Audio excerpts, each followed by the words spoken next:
Bismillahirrahmanirrahim. Assalamualaikum warahmatullahi wabarakatuh. Perkenalkan, nama saya Muhammad Ryan Putra Kamil dengan NIM S1S1222070 dari kelas genap jurusan Teknik Informatika Universitas Haloleo. Pada video kali ini, saya akan menjelaskan mengenai tugas final yang diberikan oleh Bapak Natalis Ransi pada mata kuliah Aljabar Linear. Adapun soalnya yaitu nomor 1, mengukur kemiripan atau kedekatan 5 buah dokumen menggunakan metode Cosine Similarity.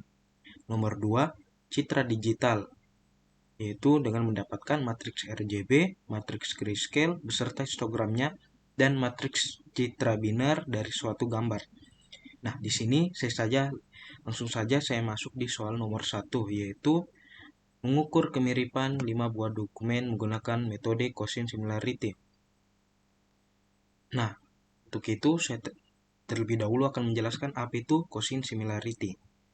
Cosine Similarity merupakan metode perhitungan jarak antara vektor A dan vektor B yang menghasilkan sudut kosinus X di antara kedua vektor tersebut. Adapun perbandingan kemiripannya menghasilkan: pertama, jika nilai Cosine Similarity sama dengan 0, maka dokumen yang dibandingkan tidak mirip sama sekali. Kemudian, jika nilai Cosine Similarity semakin mendekati 1, maka dokumen yang dibandingkan tingkat kemiripannya semakin besar. Nah, untuk rumusnya yaitu bisa dilihat pada gambar, itu cos theta itu menyatakan sebagai Cosine Similarity-nya sama dengan A kali B, yaitu dot product antara vektor A dan B dibagi cross product antara A dan B. Selanjutnya dapat dilihat pada gambar dan keterangannya dapat dilihat seperti ini.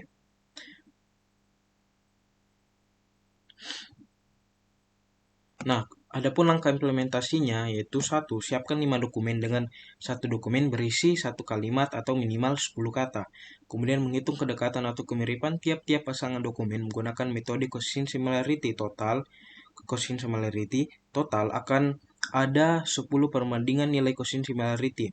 Kemudian 3, siapkan tabel bantuan agar mempermudah dalam perhitungan nilai Cosine Similarity tiap-tiap pasangan dokumen pada aplikasi Excel.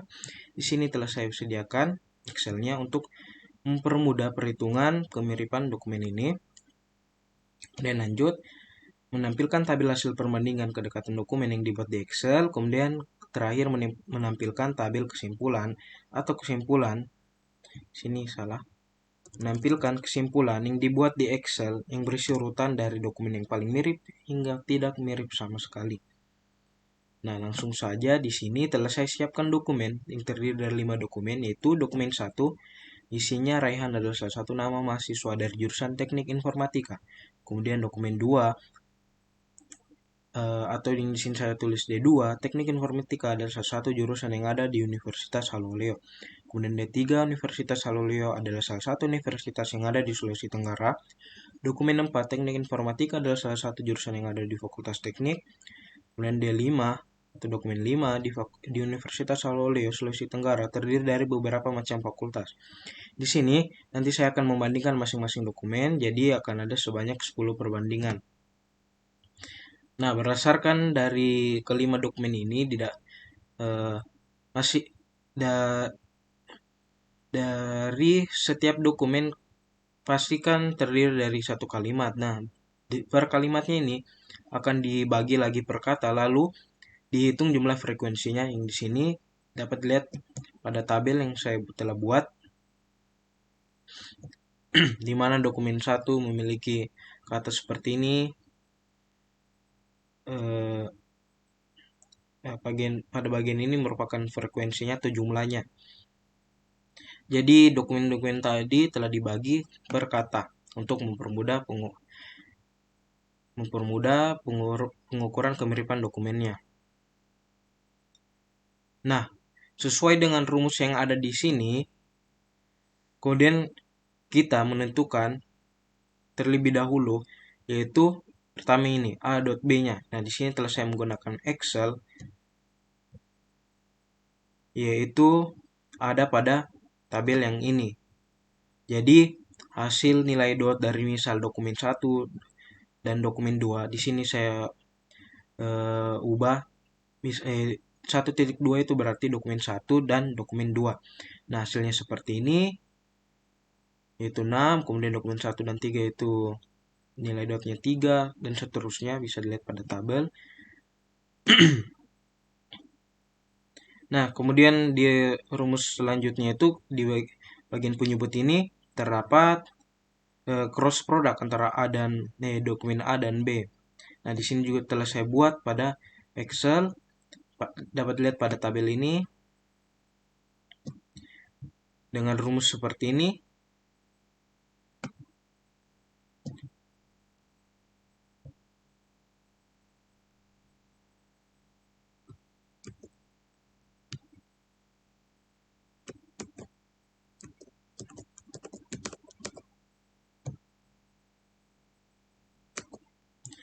Oke, kemudian untuk nilai dot pada rumus seperti ini saya menggunakan sum product. Kalau yang ini tadi itu akar pangkat dari jumlah ini. Nah, kemudian berdasarkan rumus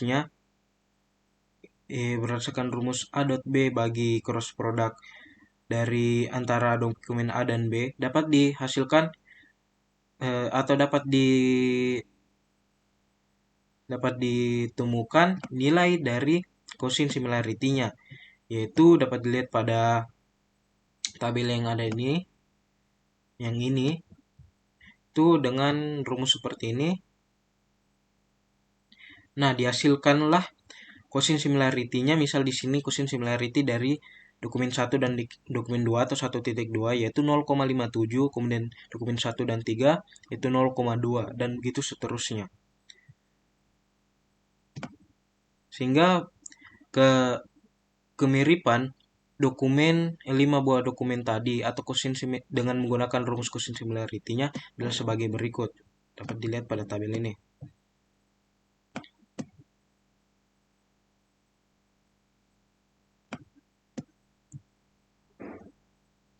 Totalnya sama semua, yaitu ada semua, yaitu terdapat 10 perbandingan. Nah, lanjut. Nah, ini tadi hasil perbandingan kedekatan dokumen berdasarkan perhitungan kedekatan tiap-tiap dokumen mulai dari dokumen 1, dokumen 2, dokumen 1 dan 3 dan seterusnya diperoleh hasil sebagai berikut. Sesuai dengan yang ada di Excel. Nah, bisa dilihat dokumen 1 dan 2 cosine similarity berasal cosine similarity-nya itu 0,57, 1 dan 3 0,2, 1,4, dokumen 1 dan 4 0,58, 1 dan 5 yaitu kemiripannya 0. Nah, sesuai dengan yang dijelaskan sebelumnya bahwa metode cosine similarity memiliki perbandingan kemiripan, yaitu jika nilai cosine similarity sama dengan 0, maka dokumen yang dibandingkan tidak mirip sama sekali. Kemudian jika nilai cosine similarity semakin dekati 1, maka dokumen yang dibandingkan tingkat kemiripannya semakin besar. Sehingga dari hasil di atas dapat diperoleh kemiripan dokumen yang tertinggi sampai yang tertinggi dan yang terkecil adalah sebagai berikut. Nah, berikut tabelnya, yaitu ternyata untuk kemiripan dokumen yang paling tinggi itu ada pada perbandingan dokumen 2 dan 4, yaitu bernilai 0,8. Kemudian untuk yang terkecil yaitu pada dokumen 1 dan 5 yang bernilai 0. Sesuai dengan Excel yang ini, tabel yang ini. Kemudian lanjut, berdasarkan urutan kemiripan pasangan dokumen dan nilai cosine similarity yang diberikan, kita membuat kesimpulan sebagai berikut. Kesimpulannya nomor 1, itu pasangan dokumen D2 dan D4 memiliki nilai cosine similarity sebesar 0,83. Nah, pada kesimpulan ini, nomor 1 sampai dengan nomor 10 itu merupakan urutan dengan tingkat kemiripan yang paling terbesar hingga paling terkecil. Nah, di sini yang saya sebutkan tadi, nomor 1 itu pasangan dokumen D2 dan D4 itu memiliki nilai quotient similarity sebesar 0,83, itu berarti eh, dokumen 2 dan dokumen 4 ini memiliki tingkat kemiripan paling tinggi. Kemudian disusul dengan dokumen 2 dan 3 dengan quotient similarity 0,75, kemudian dokumen 1 dan 4 memiliki quotient similarity 0,58, kemudian dokumen 1 dan 2 quotient similarity 0,57, kemudian dokumen 3 dan 5 quotient similarity 0,52, kemudian dokumen 3 dan 4 quotient similarity 0,46, kemudian dokumen 2 dan 5 quotient similarity yang besar 0,26, kemudian dokumen 1 dan dokumen 3 memiliki quotient similarity 0,26, dan kemudian dokumen 5 dan dokumen 4 quotient similarity 0,17, serta yang paling terkecil yaitu dokumen 1 dan dokumen 5 dengan quotient similarity sebesar 0 atau yang paling tidak mirip sama sekali. Nah, kemudian kita masuk di nomor 2, yaitu citra digital mendapatkan matriks RGB, matriks grayscale beserta histogramnya, dan matriks citra binar dari suatu gambar. Nah, adapun langkah implementasinya, yang pertama, tentukan gambar dan resize menjadi ukuran 16 x 16 pixel. Kedua, dapatkan matriks RGB 16 x 16 pixel dari gambar tersebut. Kemudian ketiga, dari matriks RGB akan diubah ke matriks grayscale. Di sini saya menggunakan metode luminosity. Kemudian tampilkan histogram dari matriks grayscale suatu gambar. Kemudian ke 5, dari matriks grayscale diubah menjadi matriks citra binar 16 x 16 pixel dengan menggunakan batas threshold 0 lebih kecil dari X lebih kecil dari slat 100 akan bernilai 0 atau pixel hitam. Kemudian untuk X yang lebih besar dari 101 atau lebih kecil dari dan sama dengan 255 akan bernilai 1, yang di sini akan menjadi pixel putih. Kemudian yang terakhir, bandingkan gambar 16 x 16 pixel citra awal dengan gambar yang telah ditambah kecerahannya citra baru. Kemudian buatkan histogram perbandingan perbedaannya. Yang pertama, di sini tentukan gambar dan resize menjadi ukuran 16 x 16 pixel. Nah, untuk mengerjakan tugas nomor 2 ini saya menggunakan yaitu Google Colab. Adapun source code-nya dapat dilihat seperti ini dari awal sampai akhir. Nah, langsung saja untuk menentukan gambar. Di sini telah saya siapkan gambar dengan nama yaitu logo UHO. Kemudian di sini gambar yang telah saya siapkan tadi diubah kita resize atau mengubah ukurannya menjadi 16 x 16 pixel dengan menggunakan Google Colab, yaitu search code-nya dapat dilihat seperti ini. Nah, hasilnya seperti ini. Ini tadi gambar awalnya, kemudian ini gambar ketika sudah di resize menjadi 16 x 16 pixel. Kemudian dengan search code seperti ini kita mendapatkan matriks RGB dari gambar 16 x 16 pixel di Google Colab. Nah, seperti ini source code-nya, maka hasilnya akan menjadi seperti ini. Kita mendapatkan nilai matriks RGB 16 x 16 dari gambar yang kita dapatkan tadi, seperti ini.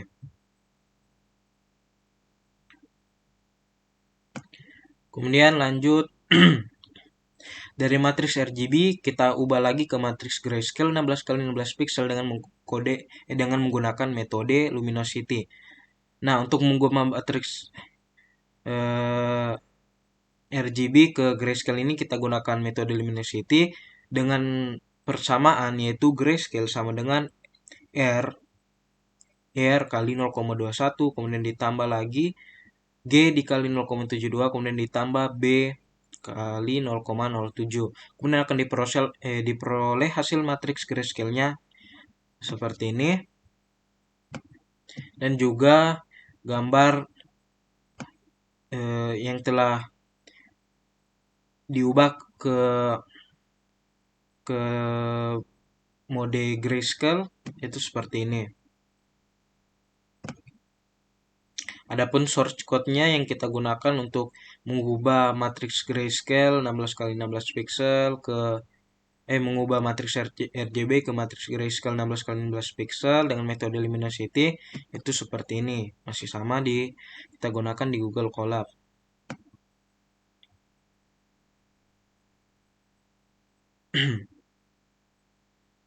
Nah, seperti ini untuk mendapatkan matriksnya, dan untuk mendapatkan gambarnya kita menggunakan source code yang ini nomor 4. Untuk gambarnya bisa dilihat yang ini. Kemudian lanjut di menampilkan histogram matriks grayscale. Adapun histogram matriks grayscale 16 kali 16-nya bisa dilihat seperti ini. Itu ternyata mendominasi di nilai grayscale yaitu 250. Adapun source code yang digunakan untuk mendapatkan histogramnya yaitu seperti ini. Kemudian lanjut, dari matriks grayscale diubah menjadi matriks citra biner pixel 16 kali 16 pixel dengan menggunakan batas threshold. Nah, di sini saya menggunakan batas threshold yaitu jika X lebih besar dari 0 dan lebih kecil dari 100, maka akan bernilai 0 dan menghasilkan pixel hitam. Nah, jika X lebih besar dari 101 dan lebih kecil dari atau sama dengan 255, maka akan bernilai 1 dan menghasilkan pixel putih. Sehingga matriks grayscale yang ditransformasikan ke matriks citra biner adalah sebagai berikut. Nah, matriksnya dapat dilihat di sebelah kiri. Dan adapun hasil gambarnya berdasarkan nilai pixel yang kita dapatkan tadi, yaitu 0 dan 1, di mana 0 menjadi pixel hitam dan 1 menjadi pixel putih, seperti ini gambarnya. Kemudian adapun source code yang kita gunakan di Google Colab itu seperti ini. Ini untuk mendapatkan matriks citra biner. Kemudian yang nomor 7 tadi. Kemudian yang nomor 8 itu untuk mendapatkan gambar citra biner 16 kali 16 pixelnya. Kemudian selanjutnya itu bandingkan gambar 16 kali 16 pixel citra awal dengan gambar yang telah ditambah kecerahannya citra baru. Kemudian dibuatkan histogram perbandingan perbedaannya. Di sini misal saya menggunakan gambar 1 dengan 16 kali 16 pixel citra awal dan gambar 2 itu gambar yang telah saya tambah kontras kecerahannya. Kecerahannya itu sebagai citra baru bisa dilihat pada gambar sebelah kiri itu citra awal, yang kedua citra baru. Nah, di sini saya menggunakan salah satu peras yang diterapkan pada citra digital, itu menambah kecerahan pada sebuah citra. Lebih tepatnya saya menggunakan persamaan 3 yang menggambarkan bagaimana citra baru dapat dihasilkan dari citra awal dengan melakukan perkalian setiap pixel dengan nilai A atau nilai alfa dan kemudian mendapatkan nilai beta. Persamaan ini juga dapat digunakan mengatur tingkat kecerahan citra secara matematis. Persamaan 3 dapat dituliskan sebagai seperti ini, yaitu sama dengan A kali fungsi X, Y tambah beta, di mana fungsi F adalah nilai yang dimana F, X, Y adalah nilai pixel citra awal pada posisi X, Y, kemudian G, X, Y adalah nilai pixel citra baru pada posisi X, Y. Kemudian alfa adalah faktor pengali yang mengontrol kecerahan citra baru, di mana nilai alfa lebih besar dari 1 akan meningkatkan kecerahan citra, sementara nilai alfa lebih kecil dari 1 akan mengurangi kecerahan citra. Kemudian B atau beta adalah nilai offset yang ditambahkan ke setiap pixel citra. Hal ini dapat digunakan untuk mengatur tingkat kecerahan atau kontras citra secara keseluruhan. Nah, dengan menggunakan persamaan 3, kita dapat mengendalikan kecerahan citra dengan memodifikasi nilai alfa dan beta sesuai kebutuhan. Seperti contoh pada gambar citra baru yang saya menggunakan alfa sama dengan 2.75 dan beta sama dengan 100. Nah, hasilnya dari citra awal yang dapat dilihat pada sebelah kiri. Kemudian berubah menjadi citra baru yang seperti yang dapat kita lihat pada sebelah kanan yang ini.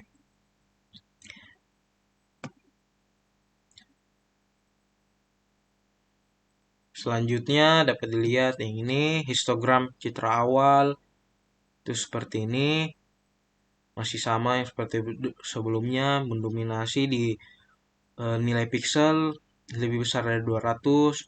Kemudian histogram citra barunya juga hampir keseluruhan mendominasi dengan nilai pixel di atas 250. Nah, ini citra awal dan citra baru. Nah, sekian yang dapat saya presentasikan pada video kali ini. Lebih dan kurangnya mohon dimaafkan. Billahi taufiq walhidayah. Wassalamualaikum warahmatullahi wabarakatuh.